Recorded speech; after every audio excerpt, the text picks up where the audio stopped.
This is What If I Told You, the event psychology video podcast for event professionals in which Victoria Mady, event consultant and host, talks with the world's top minds in behavioral science, neuroscience, and psychology on how to transform events using insights about human behavior and mind. For more science-based tips, join Event Psychology Club at eventpsychology.gumroad.com. Also, check out Victoria's online course, Event Psychology Lab, at eventpsychology.thinkific.com, which covers key behavioral science concepts and offers research-backed solutions to your event challenges. This course is a unique opportunity to upgrade your industry skills and gain a competitive edge without adding to your already busy schedule. Now, enjoy the conversation. Hello, I'm Victoria Mady, and this is What If I Told You, the event psychology podcast where I talk all things event psychology, that is how to apply brain science insights in events. Today my guest is Ari Peralta, sensory design and neuroscientist.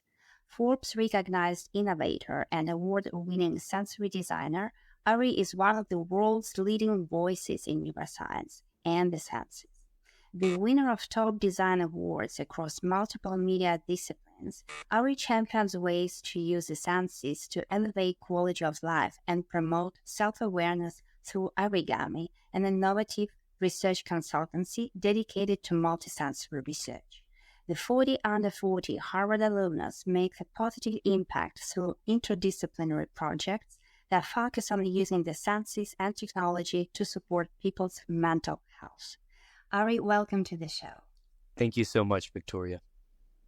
And I said earlier to you, I've been following you for quite some time, and I'm completely fascinated by what you do. And it's a combination of sensory design, neuroscience, and sensory wellness expertise. And even though we have just about half an hour, I hope we can touch upon many of those things. And my first question is about multisensory approach. As we talk about it a lot, I think it's getting better recognition in events right now, but I'm curious about your definition. And because you attend so many events, what do you think even profs are still missing when it comes to creating multisensory experiences? Well, let's begin with the human being.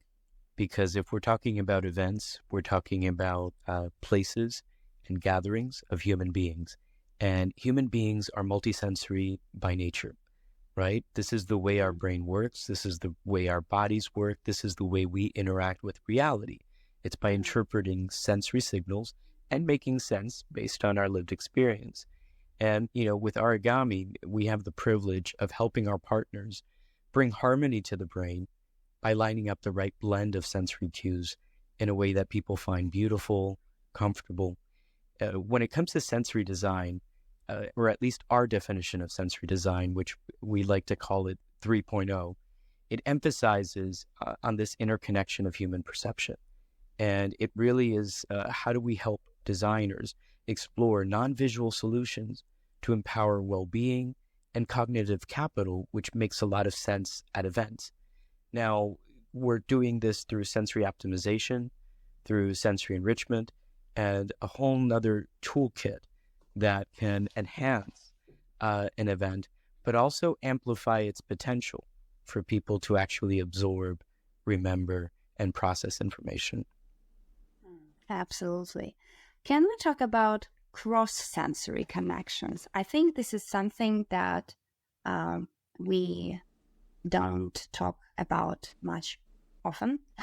So what is it? Can you explain to our listeners?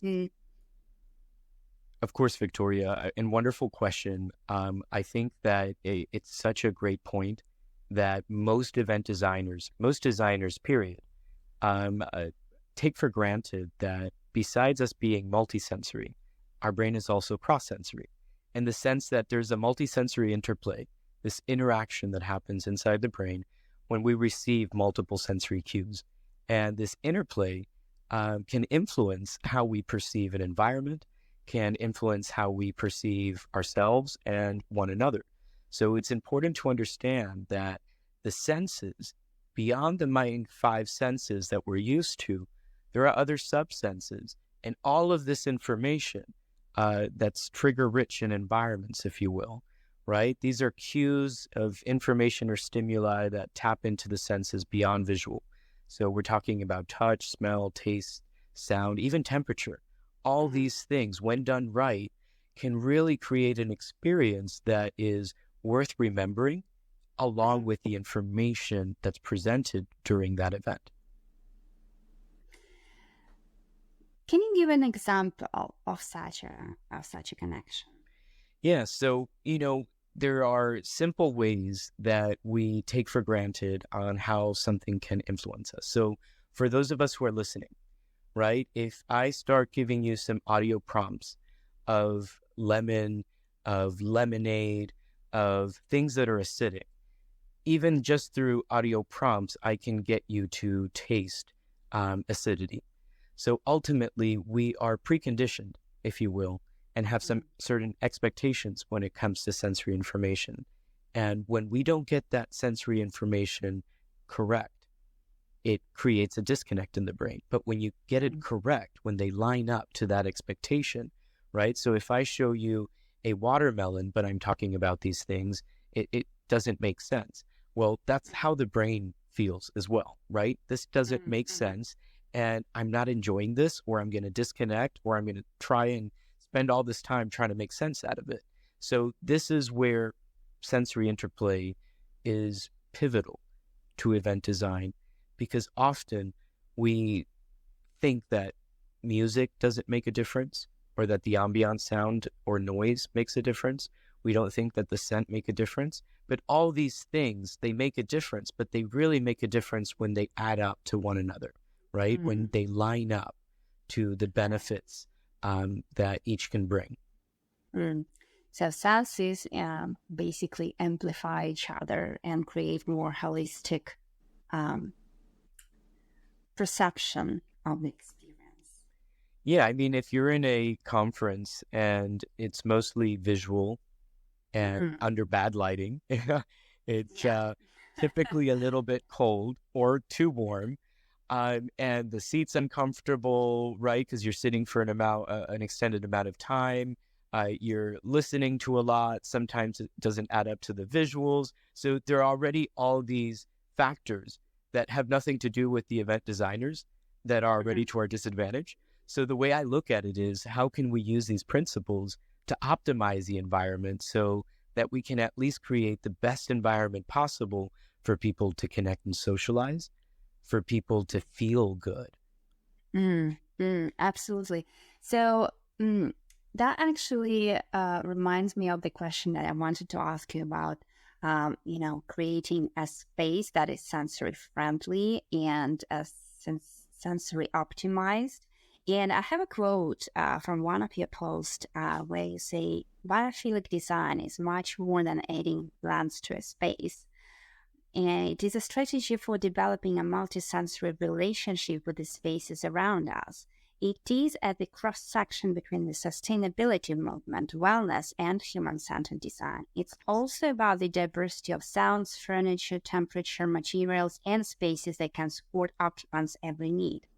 And another quote, cues in our environment have always influenced our actions. And guess what? They are all sensorial. And I just can applaud that. I cannot agree more because I think this is something that we overlook in events, in event planning.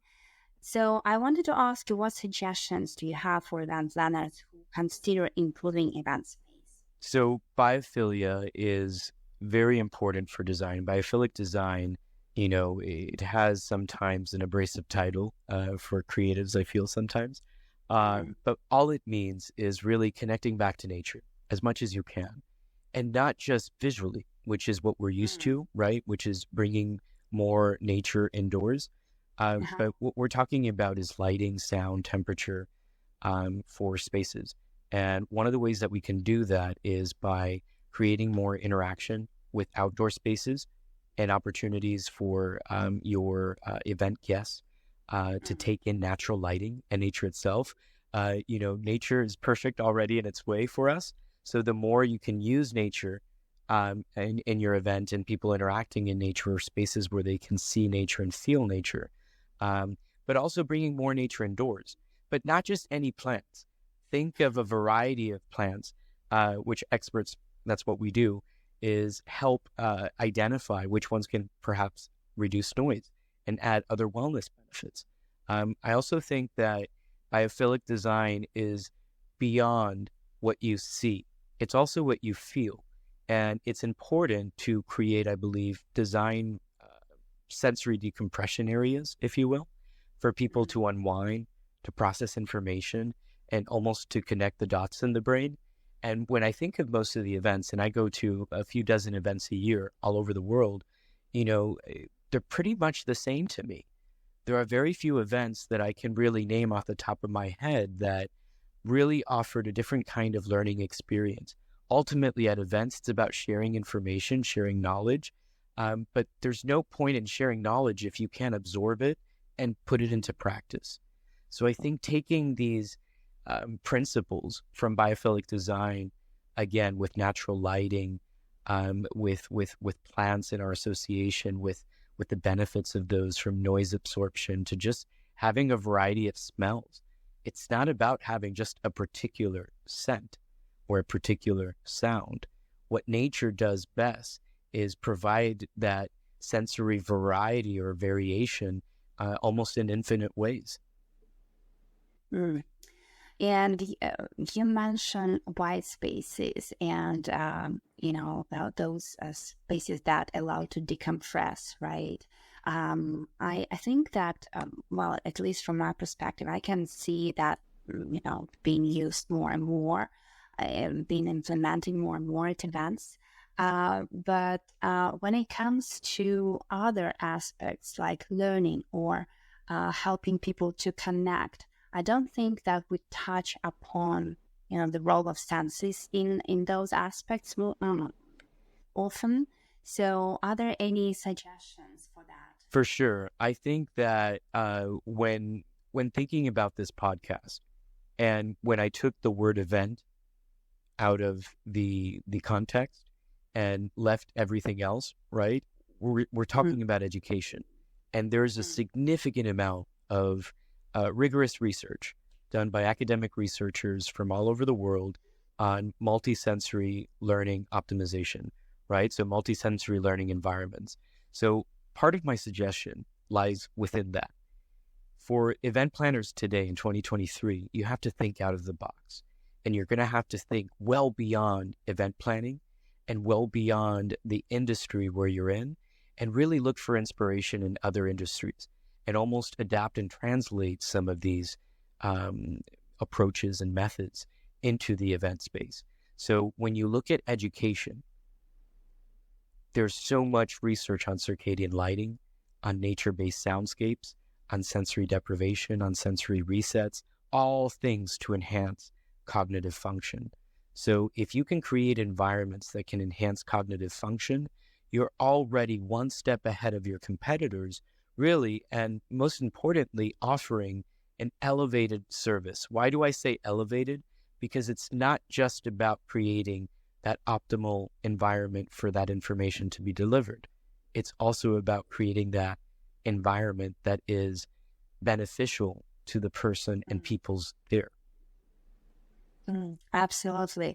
Do you have any examples that you really loved? When you attend events, you see a lot of different event spaces. You have you've probably seen a lot of designs and formats that are sensory friendly. So what impressed you most? So one of the things that I've seen really catch on in the last few years are companies like My Cocoon, who I've worked with, creating, they work developing color and light-based wellness spaces for people to reset. And I've seen them now and worked with them in different environments. And, I think it's incredible to see organizations and event organizers develop these mindfulness spaces. Today, we live in this artificial accelerated world where it's hard to keep up, and we all feel that way.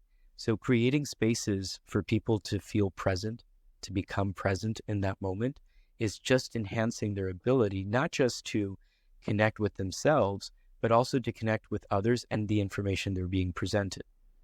Also enhances an event maker's ability to create different sensory zones, if you will, because if we go back to, let's say, the main hall where the speakers are presenting or panels are talking and discussing, and there's an audience, right? There's a certain amount of sensory information, and there's a threshold we all have.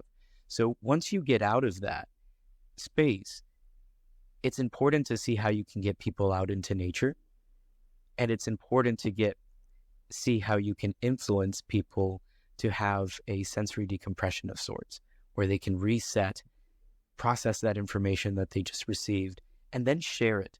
And I think that's another element that goes beyond design, but more into programming. I think building this into programming, besides just having that space, that designated space, is crucial to getting people to participate. And you need people's buy-in in terms of that participation for mindfulness to actually work. Absolutely. And I actually have a question about that.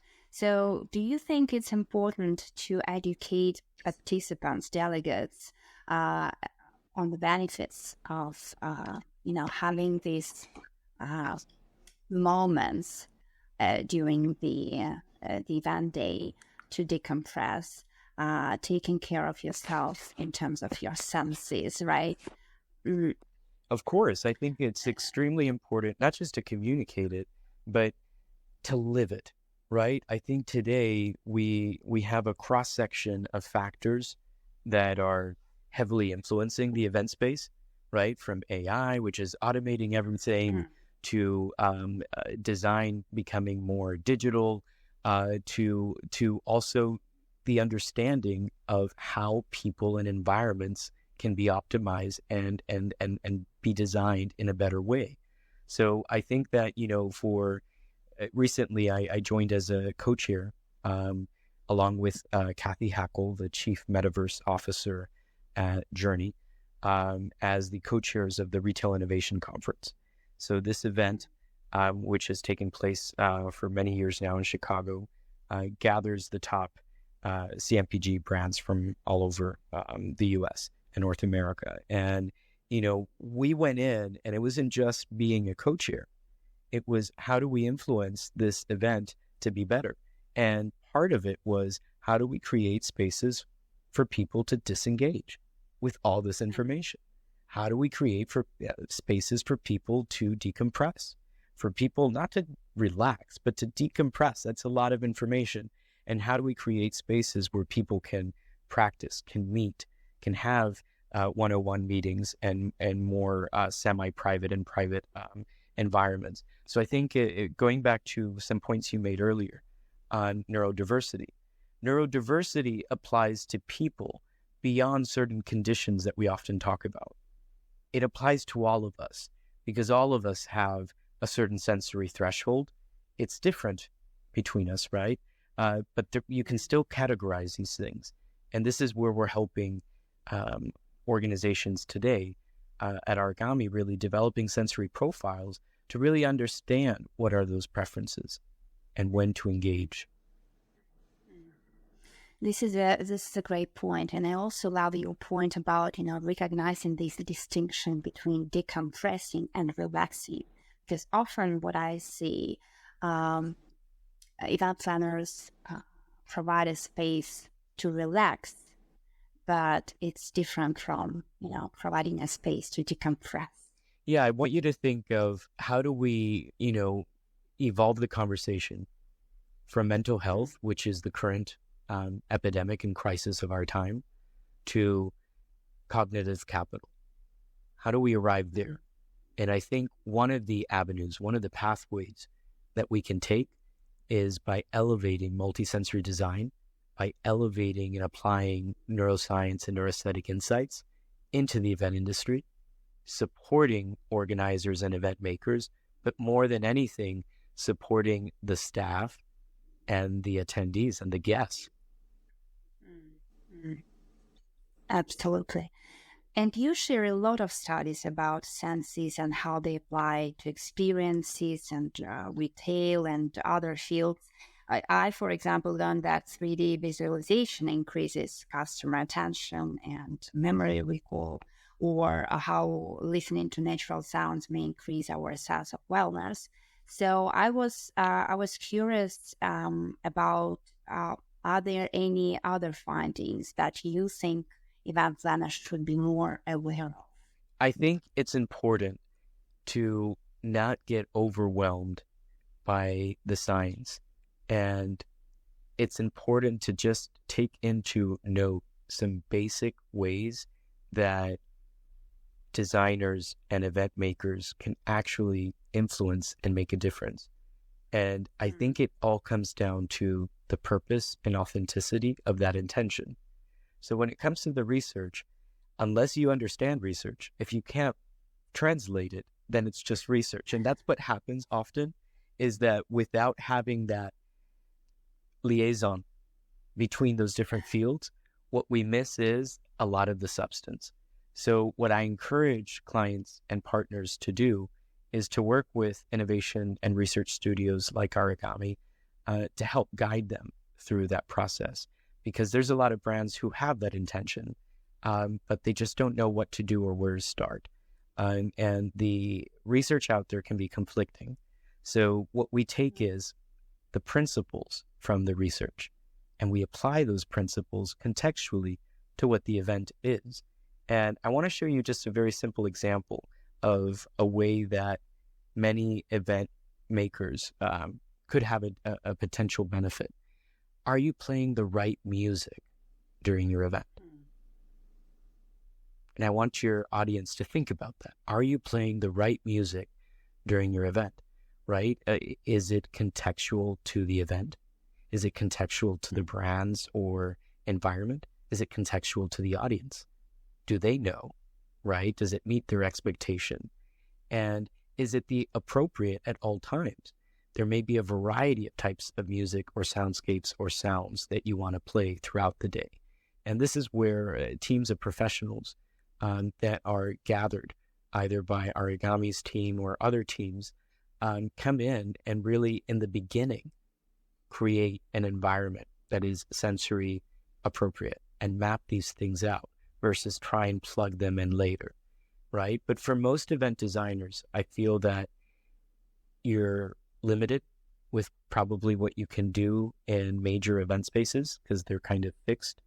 So that's why I want to get to just very basic things that they could try and do, right? The number one thing is try and get people out to nature.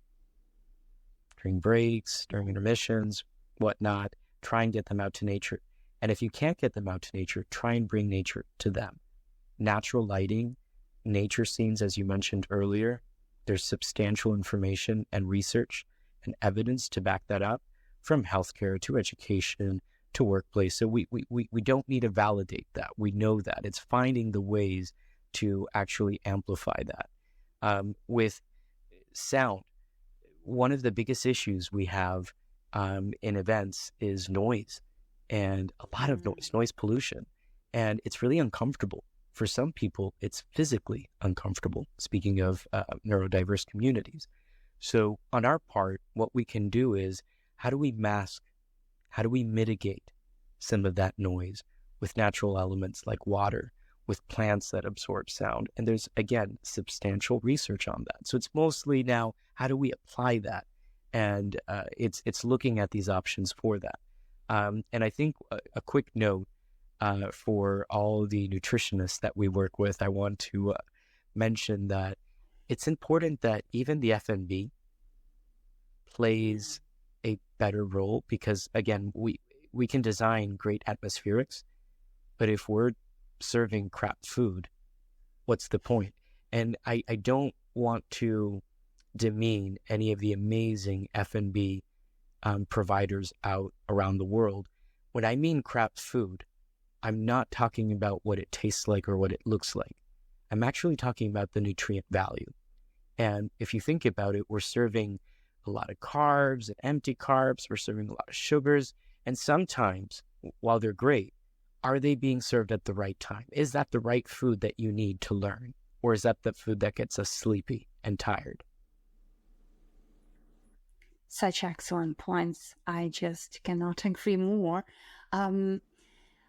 When you were talking about that, I cannot help but think about, if the event has so many stakeholders. We mainly focus, when we talk about multisensory approach, we mainly focus about what event planners, the organizers can do, or, how we can approach it from the attendees perspective. But there are other stakeholders like exhibitors, and they don't have that much control over the space, for example.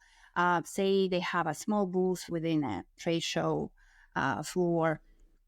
Are there any things that you would recommend them trying to increase the level of, sensory wellness, and to approach the event experience from the sensory design perspective? Of course, Victoria, and I think you're right. There are many of stakeholders in the events sphere, and when it comes to exhibitors, right, there's even further limitation, even more than an event organizer in a fixed space. So part of what I would recommend is, how can you bring a wellness experience into this? How can you bring a wellness experience into your environment? And you don't necessarily have to have control of the lighting of the entire area to do that. You just have to be thoughtful with your approach. So I've seen people create moments of wellness with comfortable lounge chairs and soundscapes on noise-canceling headphones, something as simple as that, all the way to a little bit more complex and budget-heavy installations designed around generative art, designed for people to leave a trace of them and kind of slow down and interact with their environment.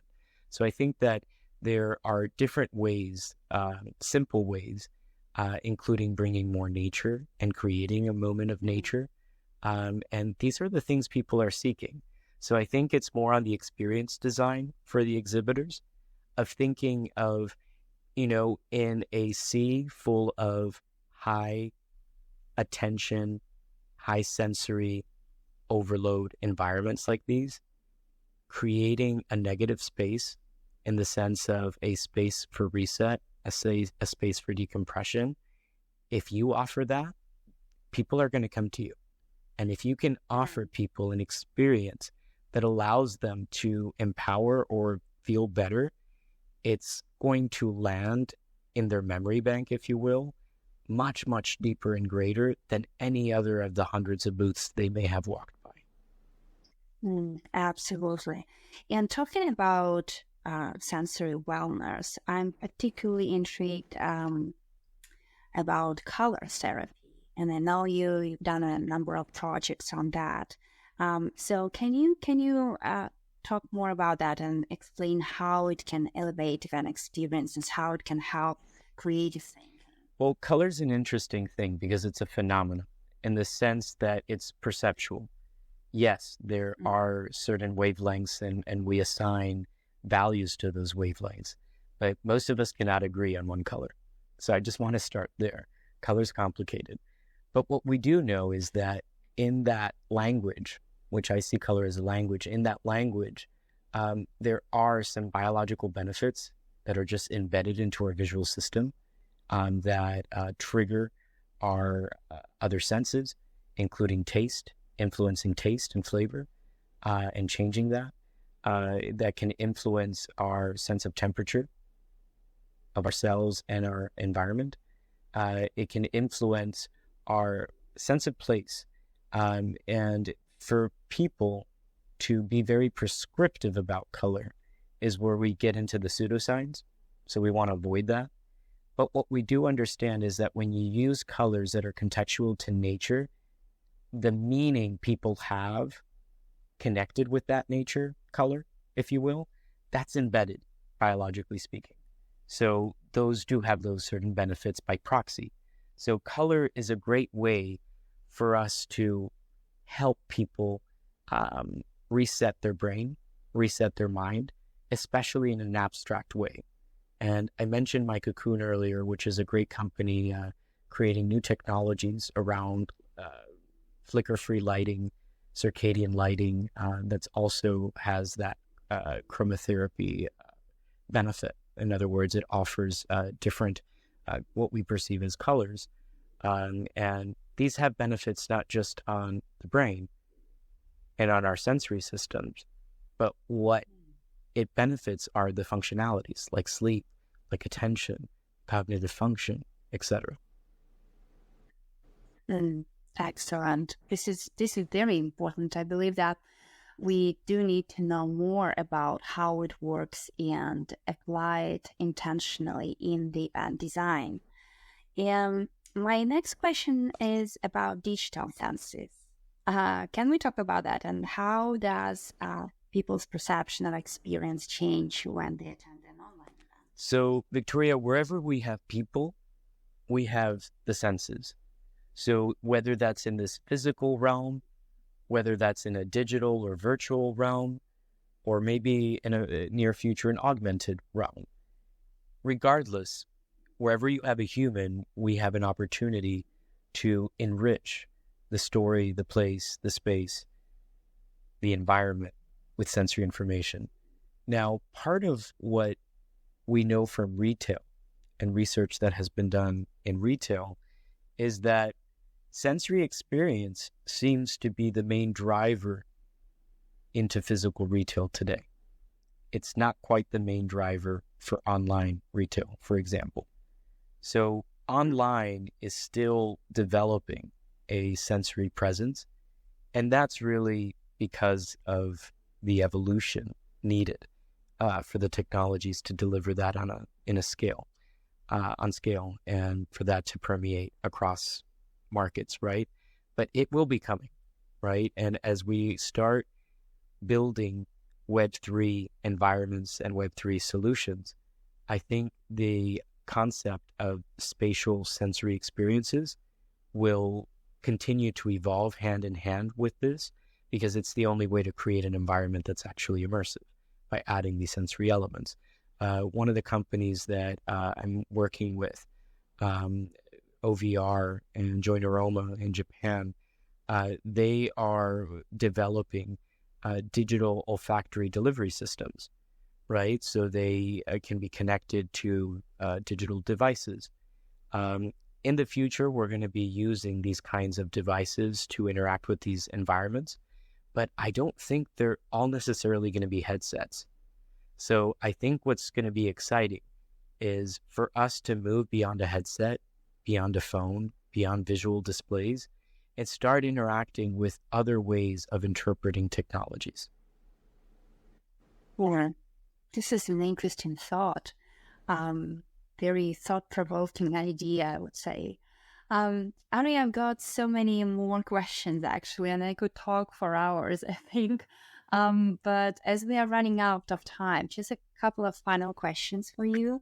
First, what resources would you recommend for event designers who are looking to leverage sensory design and general multisensory approach for their events? Well, of course, go to arigami.org, where you can find more information about multisensory integration and different strategies, and again, applications across a wide range of industries, even outer space.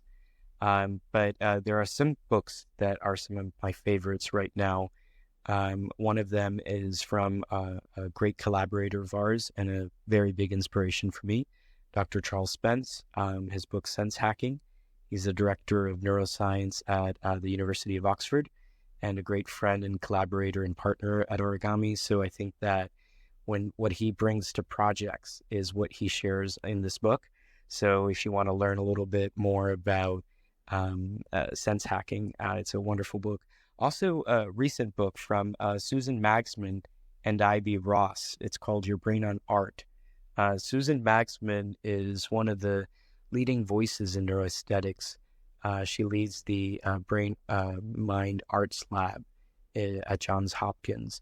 And she is her co-author, Ivy Ross, VP of design, hardware design at Google. they wrote this book really collating and gathering different experiences, different types of events, different types of research and evidence-based design principles and elements that really demonstrate the influence and power of art. I'm currently working with an incredible startup named called Neuro, with a team that is crypto native, who are developing, for example, dynamic sentient art displays for events. So basically, you have these displays that can feature entire art collections digitally, giving a whole nother dimension of personalizing environments and bringing wellness through art. But anyways, those would be two great books to follow and read. Thank you so much for these recommendations. And of course, I'm going to check both books out. I know about experiments that Charles Spence did in the past, and one of his famous experiments with Pringles chips and sound, right? And yes, and sounds, and I just mentioned in one of my presentations recently. Those are just mind-blowing experiments about senses, and but I haven't read those books yet. Ari, my last question is a signature question, because the podcast title is What If I Told You? I always ask my guests to complete the sentence with any one takeaway relevant to the conversation. So what if I told you? What if I told you you could use sensory settings like light, sound, and scent to promote brain health, mitigate noise, create spaces of respite, and boost cognitive function at events? Excellent. Thank you so much. I really appreciate it. It was a fantastic conversation. And of course, as always, I invite everyone to connect with Ari and learn about using senses to create sensory-friendly, multisensory experiences. Thank you for tuning in to What If I Told You, the Event Psychology Podcast. For more brain science insights and for this episode recap, please join the Event Psychology Club. Also, if you want to have radio skills and get research-based solutions for your events, I invite you to take the Event Psychology Lab online course that I created for event profs like you. Until next time, bye-bye. Thank you.